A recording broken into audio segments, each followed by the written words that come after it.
Welcome to Acsom. I'm Acsom Rabani, and today I'm delighted to be joined by Chris McElwain, where we'll be talking to singer, musician and songwriter Kevin McDermott. Kevin, pleasure to meet you. I believe this is your third time on Acsom. Yes. A regular now? Yeah, that's me. Yeah, there's no stopping me now. Thank you very much. I was interested to actually learn that you've had quite a past with Celtic then, dating back to 2002, I believe. Yeah, well, gainfully employed, that was 2002 to 2019. I was hiding in plain sight as part of the PA crew that would install and de-rig a PA system for every home match, AGM, train day. The reason being that when the stadium was built, although it looks marvellous, and it is marvellous, and it's built to the highest safety standards, they didn't take into account at that time that perhaps to hang a PA system and the huge boxes that it comes in back then, this was like, they can be like 2000, they couldn't hang it permanently, so what they did was they had to hire a PA company to put in a PA system. So that was my mate Handley owns a PA company and was given the gig to install and take out a PA for all of those things, and it was fantastic. But also part of that, as part of the courtesy service as well. A courtesy was that we'd, other than plugging it all up and make sure it worked, my job on most match days was to chaperone, if you like, the announcer. Right. So initially it was Michael Hamilton, and then it was John. But however, I would chaperone the announcer around, even like with radio mic, spare radio mic, team sheets, notes, anything that he could possibly have, I would have as well. But I had to follow him around again, hiding him. You'd never notice me. Because I realised this early on, nobody's looking at me. So, it doesn't matter what I was doing, there's nobody looking at me here. So, well, that's the way my head worked anyway. Yeah. So I'd follow them around it. Trophy lifting, I'm there at the front. You know, Barcelona v Celtic, team lines up, I'm there at the front. And it's like, I'm in the tunnel, so I'm right there. So, a big part of it was a terrible job. It was an awful job. I can tell, I can tell. No count. It was a dreadful imposition. I'm just wondering, you're claiming nobody's noticing. I'm just wondering if there's workers walking past going, was Kevin McDermott? Probably. Well, listen, the only thing that made me conspicuous probably was I was the only one that wore a hat, even in 28 degrees, just to try and not be recognised. Not that anybody recognised me anyway, but just for double precaution. So they were just thinking, who's the guy in a hat? He looks really stupid. And we're T-shirts, I don't know or not. So for all those years until the disco lights went in and the technology shrank. And they didn't really need to have someone put in the PA system for all of those matches, and it makes me very sad. I was going to say, do you still find yourself watching the games? And now we've got obviously the light show and things. Like, do you ever think, I was the one, I set the foundations for that? Well, that's me and my mates, like Gary and Steph and Big Joe and Shane. I saw it with my mates, but then we go to the Scary Dairy. Part of the ritual with the Scary Dairy, called so because you could buy 10 rolls and sausage and a couple of doublers and cans of Coke and coffees, and you could not spend more than a tenner. It was really weird. It was like they're disappearing into the back shop and down a rabbit hole to 1945 or something, and then coming back for all this, like what it cost coppers. And they had like on the shelf, but the only thing that alluded to the fact that it might have been a dairy was some UHT milk with a wee statue of the Virgin Mary in front of it, which was really the weirdest thing.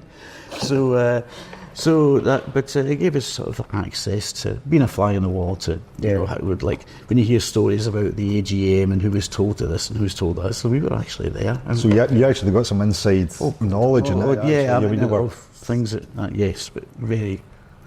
I wouldn't have said a word at the time. Now it's all worn in. I think it's 2002. I'm fair game. Yeah. 2002 was a really kind of good time for Celtic as well. Yeah, it was. I thought it was always like that. I thought it was always going. I was like making up flamenco dancers and getting beach balls off the pitch. It was kind of that period of real good time, it was domination. It was magnificent. It was magnificent, and all the way to Seville, which we know what happened there. But of course, for me, it was like can we have some more of this, please? But every year we thought that, well, it was put right, this will be your last year, it's like fine. So every season it was like, this is the last season, until 17 years later they put the disco lights in or something like that, and then it kind of like became obvious that I was redundant in that capacity. But I loved it. I mean, it's a complete side issue. I mean, because of what I do for a living, it's very precarious. Singer, songwriter, performer. So I take every opportunity to be gainfully employed wherever I can. I mean, I make no bones about it, and I'm proud of the fact that I'm able to do that. Surely it'd be helpful to have some huge corporation help me to promote good stuff, not some formulaic, a sonic ghoul, but however, so that was just one of them. But it was 17 years. Yeah, for that alone. I was in bands where my first single was out in 1984. I was going to come to that, because we talk obviously. From the Celtic Association starting in 2002, but I mean that is relatively late on when you consider when you started. I mean, coming from obviously being born in Firhill Road in 1962. I did all the kind of watching Motor Mister, and in this city you have to be absolutely clear as to what your allegiances were, are, will be. Otherwise, I mean, you'll get yourself hung if you don't tell the truth. So there's first loves. Which were Partick Thistle, and then there's other loves, and it's like I just love this place. The people around, I know people say, the tea lady and whatnot, but it was really, it surely was. And I knew the catering manager, and I knew he used to go and get snus from Sweden and bring it back, and I knew he was doing all this. I no longer works there, all about tired. But I mean, because I was associated with people who worked for Fergus as well before my time, from the legal side of things. So. There's a few shenanigans that happened then. I know also just by dint of the fact I moved in different circles, and I've worked in business through record and putting my own record labels. I've worked with a whole bunch of different people. So and they have other interests beside music, and except I'm the other way around. That my music is my first love. Oh, sorry, I beg your pardon. It's awful. No. But I would do anything to facilitate me going into the studio. That's why I do as many things as I do. I think Paul John said I have an eclectic background. I think that's a polite way of saying that. I have to do to enable me to go into the studio, to pay my studio bills, to pay musicians, to pay for rehearsal, to get to a gig. As soon as you're putting petrol in a van, you're losing money, and you're not even at the gig yet. I mean, where I played my first gig, and as well as a few folk that are quite well known now, my pal Justin, and back when Lloyd Cole and the Big Dish. There's a place on Charing Cross. It was then called the Vaudeville Cafe. It's now, I think it's an Italian restaurant now. You would play there for a tenner and a baked potato. So, and the guy, I remember it well because the guy that, for your younger listeners, a guy called Hank Marvin used to play in a band called The Shadows, and the guy that ran the Vaudeville Cafe was a spitting image of Hank Marvin. Right. So what happened was you played your gig, you'd eaten your baked potato. So I beg your pardon, that's back to front. What you'd do is you'd hire a vocal PA from Ronnie Brown's round the corner. It was like a rite of passage, and that cost you £12. Wow! And you try to explain, but I'm only getting to it, and he would, with great gusto, say, "Welcome to the music industry." Oh well. So your very first move, you're losing £2. Yeah. Just so you know. I mean, It's funny. I mean, there's a darker elements too. And I'm only starting out, and I'm finding out as I go along as to, what is this journey that I've started on? What am I doing? I can't help it though, because you're driven. You're in the circus. You can't leave. It just tugs away. It's like once you think they're out, they pull you back in. Yeah, but one of the things that I remember listening to you talk about was the fact that you went the kind of traditional route for someone that born and brought up in your area. You went into the shipyards. And that was kind of one of the more common, I think, career paths for a lot of guys back then. And then I confess I had to look up what this was. I heard you talking about, you moved into being a draftsman, and I had to, being obviously a little bit younger, I had to. I've gone through the whole army of draftsmen. I was going to say, and I looked, but you were at the same time you were discovering your love of music. That's right. And it was about shipyards was one thing, now I'm the draftsman, but music's where I really want to go, and that's where my passion lies. So tell us a little bit about that journey, just from how you're talking about facilitating music. But actually, because when I turned 16 and left school, it was 1978, and I'm earning my first wage. I'm out in the big bad world, and I'm learning initially to be a welder burner. So I'm thinking that every 16-year-old's having the same experience as me. The world's open up. It's like fireworks. It's like, so I'm using tools that can maim and kill, but they want me to do this. It's like, fine, I'll batten away with burning torches and guillotines and so on and so forth. But come dinner time, there was in the training centre, there was a turntable, and you could bring your own LPs in. So it's that when I started hearing Elvis Costello, and but there's people who'd older. I don't have an older brother, but people who'd older brothers, sisters would bring in records that I was never likely to hear, which I still dislike to this day. As well, like Yes and Genesis. I've nothing. I know nothing of music from like 1970 through to 1976. I don't know a thing.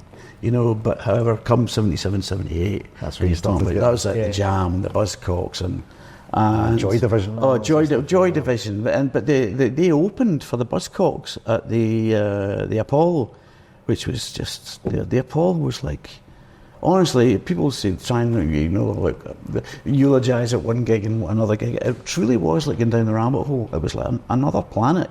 It was like the Star Wars bar meets the 4th of July meets Guy Fawkes meets the biggest New Year's party you've ever met. Do you meet parties? When you do, the years I've been at, and it was just again, it's like I want to do that. I can't not do this. Just got the hook. It was not possible to have avoided it at that point. So I did do my kind of spiky versions of pop. I couldn't play for toffee, but neither could my mates. It didn't matter as long as you're making a noise, and roughly starting at the same time in bridge chorus. It turns out I was actually quite good, which there's an older generation were taking notice of this, would hang out in rehearsal rooms and see who was up to what. And some of them were record companies, and some of them were really old, like from maybe like 30 or something like that, and they were like checking out the younger folk, we'll see what they're up to. So under the wing of a guy called Rab Noakes, just recently passed away unfortunately, who used to be in Steelers Wheel with Jerry Rafferty. Oh, yeah, right. So I was taken Rab took me under his wing, so I'd go for wee writing weekends over in his flat in Polishers Road, and one weekend Jerry Rafferty came around. So it's me and Rab and Jerry, and this actually happened.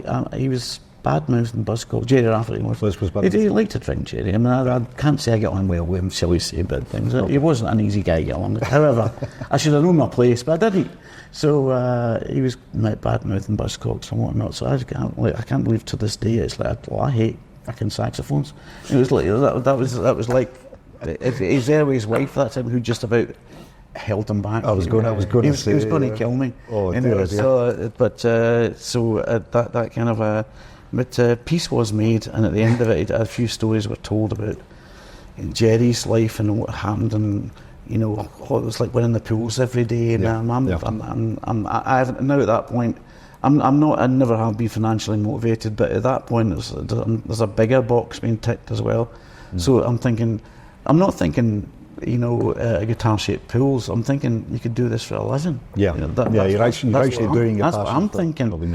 So I managed to, one thing led to another, and I'm in the recording studio with my pals making a wee single called "Stop the Rain," which is still doing the rounds. Yes. And to this day, I love it because I've got a guitar solo on it. I've got a bridge, and it's mostly all me. So all the backing vocals on me. Most of the drums are me, but it sounded all right, and I can still put it on to this day and be proud of it. Absolutely. But it led to a few other things. Like then there was a pop star by the name of Nick Hayward who'd just left Haircut 100. For all the younger viewers, really.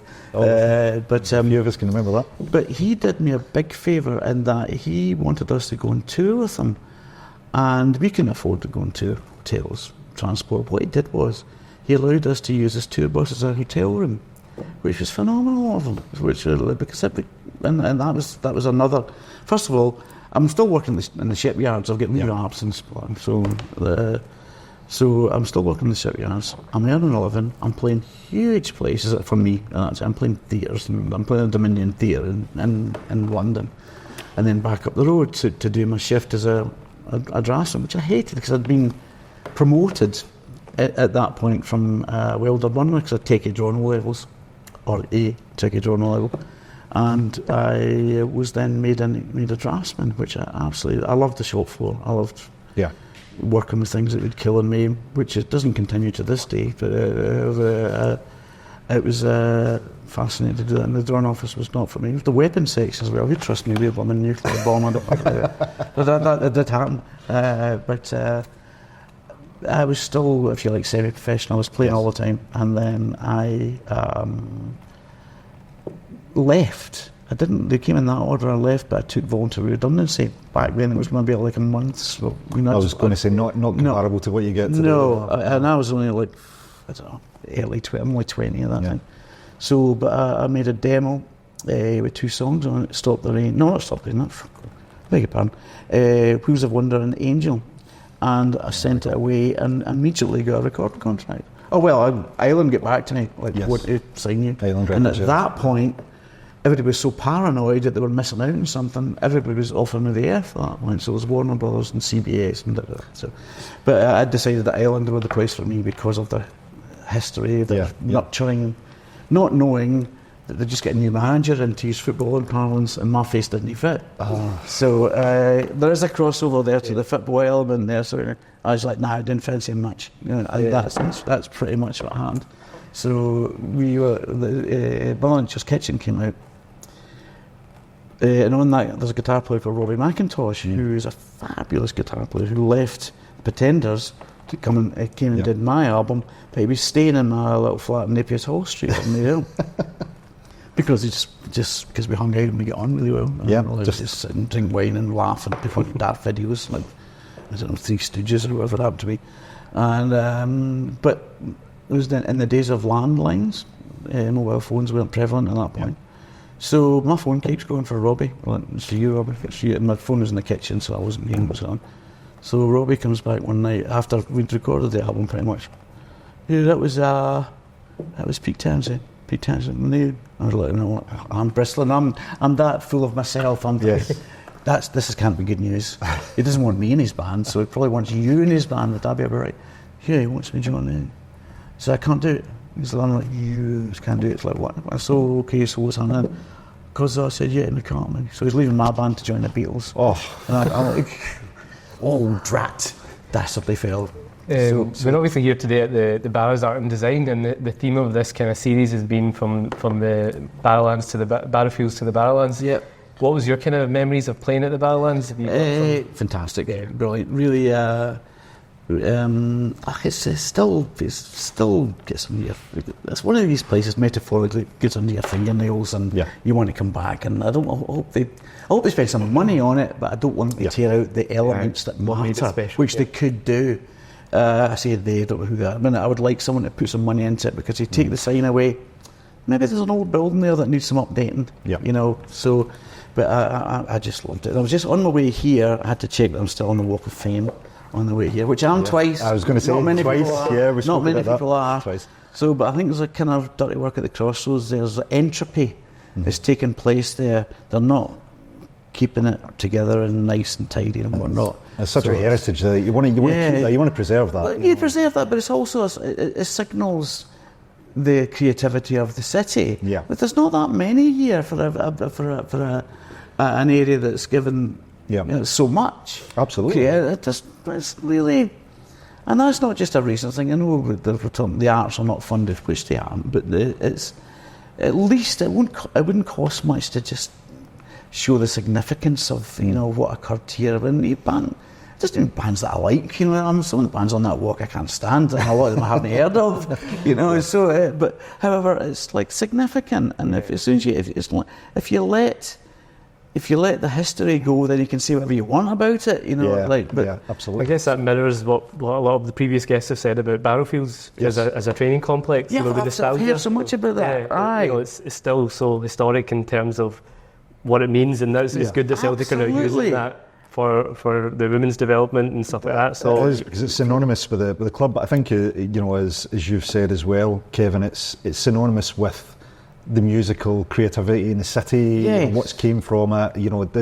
people even, not necessarily homegrown artists, but a lot of people have come from overseas and have said, playing the Barrowfields, playing at Barrowlands, that was the one thing. So there's synergies there between the football side and the musical side, and I think it's a great bond to have. Being able to say, well, there's such a footballing history and culture in the city, but there's also this fantastic musical culture in history, and the two go hand in hand to an extent. Well, that's brilliant. I mean, I'd love it to all come together and it all works out for everybody. But I don't think that there's and it's not all born of like, we have to escape the streets, we have to be a boxer or a gangster, or like, we did it because we loved it. There wasn't all that. I mean, there's a certain element of that, but it's just like, well, if you're a boxer, nobody's thinking, I'd like to get punched in the face every week. You actually do it because you quite like it. And it's like you're paying rehearsal, like fees and whatnot. You do because you like it. It's not all, absolutely, I'm going to have a kidney-shaped pool in LA or whatever. Like, no, you've got to like what you're doing first, and then get really lucky. It's like. Again, the incontrovertible law of the universe is do something happens, hopefully a good thing. You've got to do something. Got to do it and first, to do something, maybe you might need to like it as well. So Kevin, you mentioned growing up in Firhill and your first love was maybe Partick Thistle. When did that kind of switch to Celtic, and what were your first memories of Celtic players and supporting Celtic? My dad used to... well, I think I think probably could honestly admit there's a kind of darker side sometimes to culture in the west of Scotland. Yeah. So my dad was trying to kind of lead me away from then the old firm, if you like. But he would take me to a lot of reserve matches, and I would go to see the names I remember from then. As now has been pointed out to me, they were called the Quality Street kids, but I didn't know that at the time. That's right, yeah. So it was, I do know the names from then, I didn't look this up. David Cantonac and Eric Davidson and Paul Wilson. And I remember because it was reserve matches, and my recollection's a little bit vague, but I'm thinking there wasn't actually a proper tunnel that you came out. I could be wrong. It just looked to me like they're coming out of a wee mouse hole. Yeah. That's what I was just thinking. These are all legends. I think that was before the old pullover tunnel right, they used to pull together, so it just coming right out. Like the one coming out of a wee hole in the wall. This is a bit weird. But it was a cultural thing. It's just like I'm introduced to a new culture as well. So it's like, it's just a bit nice. I'm just a wee guy, and also the friendlies and Martin Chivers getting dogs in pieces from the sports, of course. Just stuff like that sticks with you, like lots of swearing at players, words that I'd never heard before. And my dad, like, strenuously looking away, knowing that he could hear the cogs tumbling. I can imagine. Don't ask it. Don't ask that question. Absolutely. I mean, I remember going to my first game, which would have been some point in the 90s, I think. And the first thing I remember is actually you walk out onto the stadium. The first thing you see is the pitch and how green it is. Because at that point, all I'd seen was on TV, on the old grey box TVs with the old grainy things, and you couldn't really tell. And you get out there, it's so green, and then the wall of noise just hits you, and you're kind of swept up in it. But as a little kid, and I'm there with my dad, and sure enough, you hear some of the choice language. You're like, hang on, what does that mean? Why are we all shouting that? Should I shout that? Do you remember your first match? Very first game I went to was a Scotland-England game, which was a friendly game, and I'm almost scared to say it on This Is Acsom, but Ali McCoist, I think, was playing up front for Scotland. And I remember, typical for Scottish-English games back then, I think we got well beat, but I do remember it was the days before seats, so it was the turnstiles at Hampden. Two overriding memories I've got from that era is obviously the players and the noise. Being held up by my dad and sitting on this really thin bar, which was the turnstiles, because my legs were getting sore. And then somebody hitting a ball that went so far up in the air, actually went onto the roof of Hampden, and he couldn't get it down for ages. And I don't think at that time we had the same amount of ball boys coming in, so I remember that. So that would have been, maybe the late 80s, early 90s. I think at that time. But yeah, same as you said, Kevin, I was very fortunate. My dad himself, as much as I've been brought up a Celtic fan, managed to steer me away from that really bigoted sectarian element, which we know still exists to this day, sadly. And even though we're trying to move away from it, there's still elements of that. I mean, I think we spoke earlier. Your dad, I think, he moved the family out to Toronto for a period. That's right. Yeah. We emigrated and my mum didn't fancy it, so basically we went for a couple on holiday for a couple of years. I was going to say a couple of years to my dad very ungraciously said that to me one time. I thought, we don't like the sound of that. Yeah. But that's in fact what happened. So we did that, and we came back, and I went all the way around the world to come back to Maryhill all over. It's full circle. It pulls me back, and I'm there to this day, actually. I mean, we've spoken a little bit about your introduction into music. We've spoken a little bit about your association with Celtic. One of the things I'm keen to understand is, who were your biggest musical influences back in the day? Who really, when you were coming through, who were you kind of modelling yourself on? When I was coming through, well, the band that I always go to are the Beatles. It's just they took the chains off the playground for me. It's Absolutely. Just way back. There's a cassette of me singing. She loves you more than like in 1965, I think. But then everybody was singing Beatles songs in 1965. I was going to say "Nae Hair to Grey Hair." So, but what really happened was back to the Yarrows training centre again, and just like suddenly it was like pump up, Elvis Costello. It's like, what is this?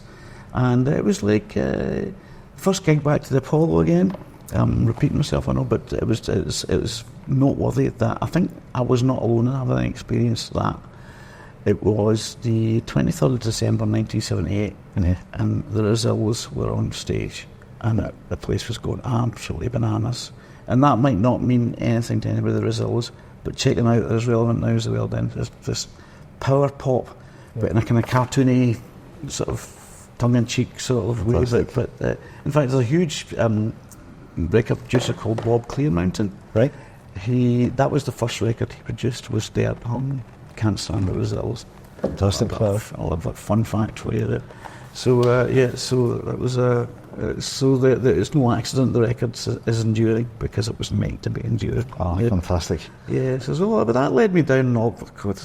I went to see, not long after that, I went to see the Police, and the opening for them was the Cramps, and it was £2 to sit anywhere you wanted, because they didn't think it would sell out. They were going to shut the circle. So, but they re-released Roxanne, which was a big hit. That's a staple now. Everybody's heard it. It's been parodied to death as well. It's been so popular. Yeah. But then again, I was given the opportunity to actually talk to Sting about that years later, because I toured with Sting. Did a lot of tour with Sting much later on. And he was telling me that tour was nearly cancelled because they didn't sell the thing. They thought they'd blown it. They thought that was it gone. Wow. That was the first night of the tour, was the Glasgow Apollo.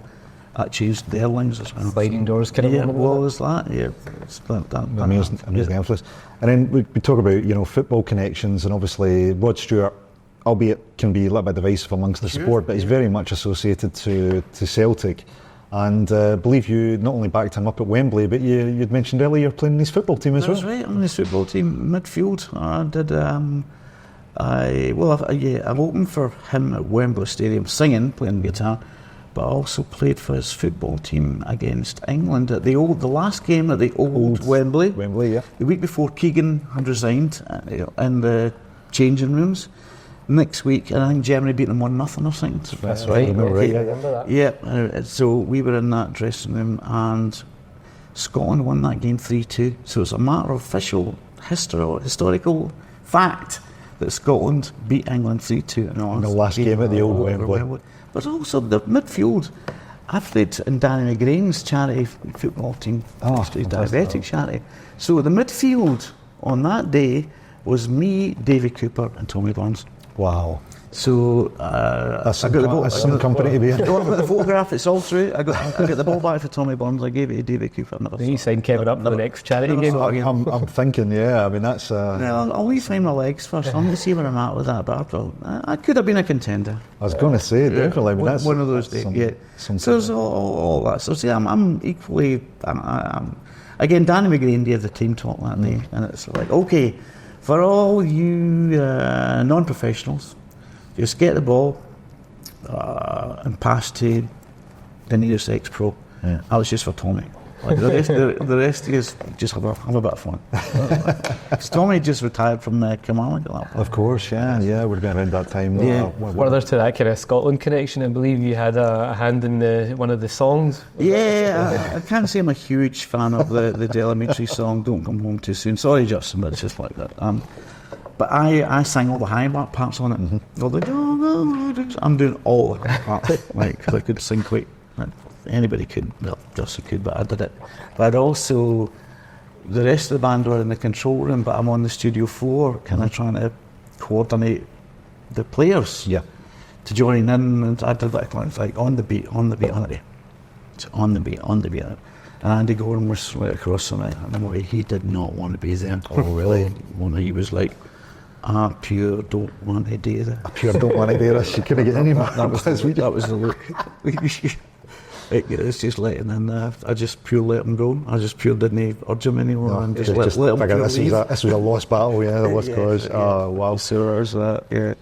I mean, some memories. I mean, that's synonymous. I mean, that song back in the, I think it was 90, wasn't it? You said 90. I haven't installed all that. Seems to me like I've got no airs and graces about where I've been and what I've done. I just think that's the incontrovertible law of the university. Do something. Mm-hmm. Something happens. Again, I was reading something the other day. It's something an author called Terry Pratchett wrote. I'm a huge Terry Pratchett fan. He said that I believe that before you die, your life flashes before your eyes. It's true. It's called living. I'll remember that. It's pretty poignant. I like that. On it. So you've not fit that philosophical there, but I was going to say, have you not fit that into a song yet? Variations of it. I was going to say variations of it. I write stuff. I've got notebooks. I've got notebooks everywhere. Notebooks, pens, notebooks. It's like one of the things I don't leave the house without. It's like it's my keys or my phone, or I've got to have a notebook, or else I don't feel. I'm like. That's the universal law for having not been able to find a pen or a notebook.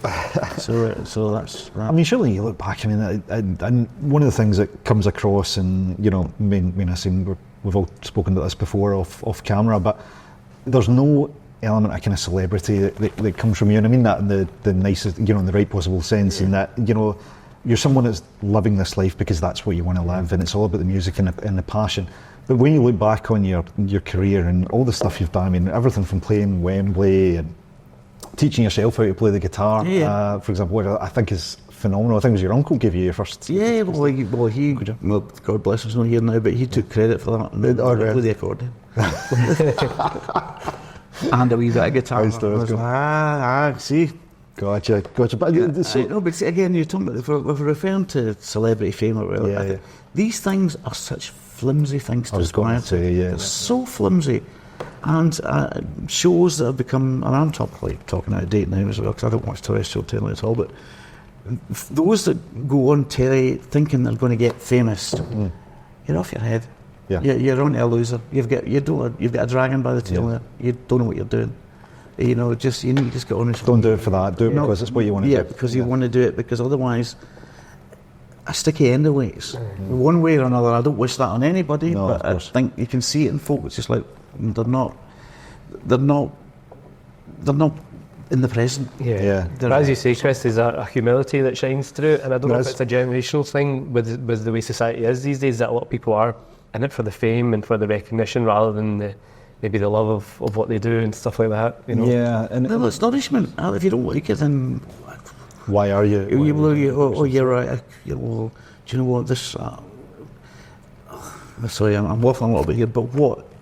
Why? You're looking at aeroplanes and sunshine and playing big gigs. You don't get there by accident. Well, you can get lucky, and maybe experience it once, but it'll drive you crackers if you don't know. If you don't know the steps that you took to enable you to get to that place. If you don't know, you're lost. Absolutely. Yeah. So I think it's phenomenal. I mean, I look back at things like Mother Nature's Kitchen. It was done. I mean, that was the late 80s when that I think was released. And I remember hearing it as I was growing up. It's now part of my. Part of my listening. Anytime I'm driving, it's I've got Wheels of Wonder, what will come to pass, all these different songs, and just absolutely. Love. I even use the when you do the memories on your phone, and my wee boy's, my little boy's birthday So my wife's got all these photos of me and a little man, and of course what's playing over the song is What Meant to Be, you know, and it's kind of, you know, just one of these things. So it's for me it was a huge thrill to have you coming on. When you look back in your career, some of the things you've experienced, anything that you'd point to say that was the highlight, or has the highlight not happened yet? No, not yet. No, I've got loads of rock moments to go. Loads of stuff still to do. If I were following the script, I would be supposed to say that my new record is the best thing I've ever done. I'm loving my new record. I think it's really clever. Yeah. It's really, I've drawn upon all my influences, which could be 10cc to the Carpenters, to Joy Division, to Buzzcocks. And because I'm playing on my own, I've got a wingman who's a multi-instrumentalist, who's a fantastic, but tasteful, not just astonish, more astonish. Oh, I'm going to stop with the astonishment. Can you just play some silence, and then start again? You know. Yeah. So, but I want to sound like 10cc. I want to sound like Slade. I want to sound like the Carpenters. I know how to do it. So why wouldn't I? So Kevin, the last time we were on Acsom was just a couple of days after the Scottish Cup final. Obviously we just did the double then. Yeah. And the kind of main topic at the moment is obviously regarding recruitment and things. How are you feeling going into the season, as it's kind of only a couple of weeks away now? Are you feeling the club need to really get a move on? I don't feel good about it at all. Actually, I'm just being honest. I don't understand, like most Celtic fans, as to how it's got to this. Like, it's because of past misdemeanours. I think that's the problem. Yeah. It's past misdemeanours. It's usually if they had a history of being a bit more even-handed and measured and making people feel comfortable about what's going to happen next. But they haven't done that in the past. So there's a trepidation in everything. So just have to be honest. I don't feel particularly confident in any of that. I think it always seems to be the issue is that everything's done behind closed doors, and there's a real lack of transparency around recruitment at the moment. And I think because we've had so many questions asked about prior recruitment, and you know, we get the accusations of being entitled, being spoiled. You know, we enjoyed a period of success. The point where you joined, you came into the kind of Celtic family in 2002. We were with probably our most successful manager in recent time, or the one who really kicked off that period of domination. I know Brendan's obviously done the multiple trebles. But do you see some parallels between obviously what goes on behind the scenes at a football match, between what you see in the music industry in terms of how things work in the back end? And you think football would really benefit, and what Celtic are doing really benefit from a bit more transparency and a bit more engagement with the fans? Big time, but there has to be somebody that's, if you like, trained in it. So it's not everything is not released piecemeal. So there's an understanding of. That you give information out in a measured fashion, so folk can't just cherry pick whatever suits. Yeah. So there's an actual. I'm trying to say it's like the people will see whatever they want to see. So have somebody trained in this job of painting a proper picture of things the way they are. Rather than just like the PR's not been great. No, and I don't know how to put that into words exactly. Other than has they been great? Because I don't know what it is. Finally, it's like what is your system? What is it? You can't say that bit's not working because I don't know what is that bit and where does it function within this bit. Is it over here, over there? Is it there? Is it there? I don't know. I think you made a good point earlier that it's probably what's happened in the past which is making a lot of fans panic right now or have that fear, because under normal circumstances we're still 3-4 weeks away. You've got some fans saying even on the forums, calm down, it's no time to panic. But it's because of what happened last season, it's because of the previous. Exactly. It's like you've got some credit in the bank, right, if you've done things right. And actually, I was thinking about it because I've got Kevin here, and I was thinking about if you're an artist, musical artist, and you're playing a big concert, and I've been at them where big act comes out, but they come out half an hour late, but people know what they're going to get, so they're like, it's half an hour's fine, don't mind, we'll happily wait. I think the difference is with Celtic at the moment, I know it's not a like for like comparison, but they've not built up that reputation of being able to deliver in recent seasons, and because of that, people are getting anxious about that weight, and I think that's the. Perhaps they have built up a reputation, and that one has been unreliable. Well, yes. That I think that might be the good problem. reputation. Yeah, absolutely. So therefore, you're talking about like Guns N' Roses going on 3 hours late, shall we say, for trying to reach out for some metaphor here. Was the last concert I was at actually was Guns N' Roses. It's just like, it's not a good thing. Yeah. It's not a good thing. It's leaving, and I always struggled with, a few artists, shall we say, but Van Morrison in particular, he was grumpy tonight, and I was like, why are you putting up with this? Yep. I'm not a fan. Back to saxophones again, beg your pardon. I'm not a particular fan. I don't really enjoy his voice particularly much, or saxophones. Correct. Or a lot of whatever. but however, how did I get there? Something to do with there's reputation precedes you. Yes. Yeah. Yes. Why would you pay to be disrespected? Yeah, absolutely. Yeah, I don't know.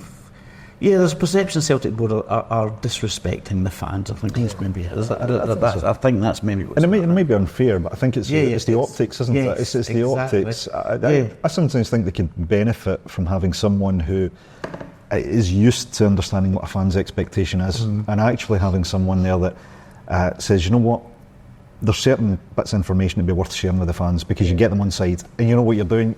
And it is a case of maybe the board just doesn't see this as a priority, but get the fans on side, you buy yourself time, you buy yourself an element of good faith, you build up a reputation of being a brand, I guess you can trust, or a business you can trust. I think there's a lot of trust in the manager at the moment. I don't know if you've had experience of meeting Brendan. No. Before, Kevin, so I'm keen to hear your thoughts about the job he's doing, but I think a lot of people seem to have come around to trusting the manager, but they don't trust the process and they don't trust what's sitting behind him. They don't trust that he's going to get what he needs for the season.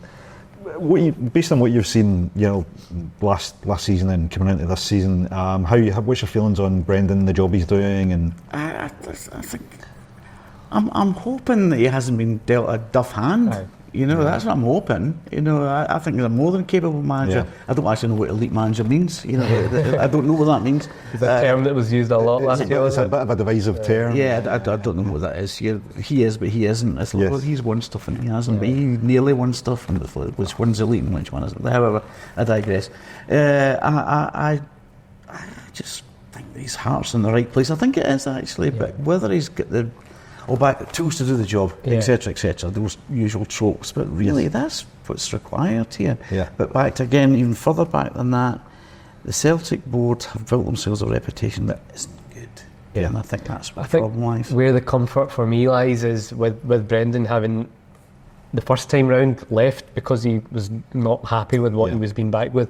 And then last season, I think he somehow by hook or crook got us the title, despite again being dealt a duff hand, as he said. Came out fighting, and I think that's what's won him the support and trust again of the fans. And I don't think he'll stand for it if he's not backed again this summer. And that's where my comfort lies, that something's going to happen. The question is who's going to have the final say? Does Brendan get to the position where he finds himself untenable and has to leave because he's not going to be able to take the club forward?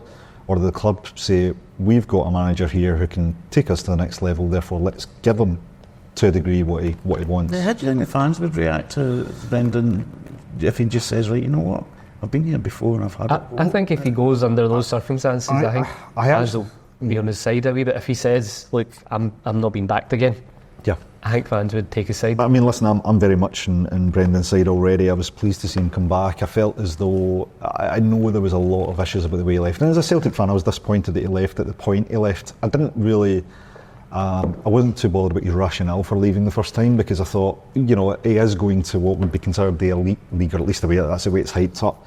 And I think, any manager that wants to progress, and he'd had so much success with us, obviously as Celtic fans, we wanted the legacy, we wanted to hit 10 in a row, which on the surface of it is kind of a meaningless record, right? But, because we won the season after and we've continued winning, but it meant a lot to fans, and I thought that maybe deserved a bit more acknowledgement.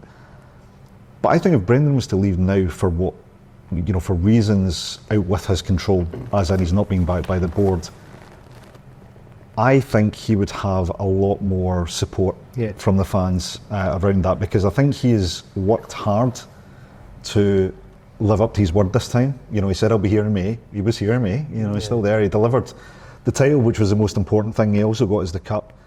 But I think now, if he was to leave because of factors that he couldn't control or factors that were put upon him, I think the fans would side with Brendan largely. They wouldn't see that as walking away. They would see that as he's being pushed out by a force that we're already not too happy with. So that would be mine. What if there was no non-disclosure arrangement there and he decided to have a go? But it goes back to that transparency question. Yeah, again, I'm only playing devil's advocate here. It's like, what if that happens? We hope it doesn't get to that, and I'm still confident, you know, we'll get the signings in that we need. On a plus note, we've got this new format of the Champions League to look forward to, and all the razzmatazz and glamour that comes with that. It's something we spoke about off camera. Would you ever be interested in going back to Celtic Park and maybe being part of those Champions League nights? Original and it's like, I couldn't. No disrespect. Well, actually, the greatest disrespect. No. Usually, people that say no disrespect actually mean that. Sorry, that's just me. You're giving away one of my secrets. I say that in the podcast. With all greatest disrespect. No, it would need to be something a bit more interesting than like some. Yeah. I could get myself in trouble here. Some magic trick or something, rather than just like.